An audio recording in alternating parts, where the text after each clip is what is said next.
সেটিকে আমরা আমাদের সামনে প্রেজেন্টেশন করব। তার মধ্যে একটি হলো এটা সোডিয়ামের মডেল, এটা যে নিউক্লিয়াস, যেটি KLM, 3টি কক্ষপথ আছে এবং সেটিতে ইলেকট্রন চারদিকে ঘুরছে, এবং এটি হচ্ছে একটি থার্মোকল দিয়ে তৈরি করা হয়েছে এই পরমাণুর মডেলটাকে। এটা যেমন হচ্ছে আরেকটা মডেল যেটা হচ্ছে অক্সিজেনের মডেল। সো অক্সিজেন মডেলের মাধ্যমে নিউক্লিয়াস চারিদিকে কক্ষপথে ইলেকট্রন ঘুরছে।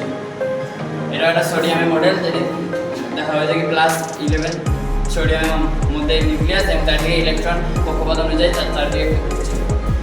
এটা পরমাণুর মডেল, যেটি 3টি কক্ষপথ আছে KLM 3টিতে, এবং সোডিয়ামের যেটি তাকে বর্ণিত ঘুরছে। যেমন প্রথম কক্ষপথে 2টো, তারপর কক্ষপথে 8টি, তারপর কক্ষপথে 1টো ইলেকট্রন বর্ণিত আছে।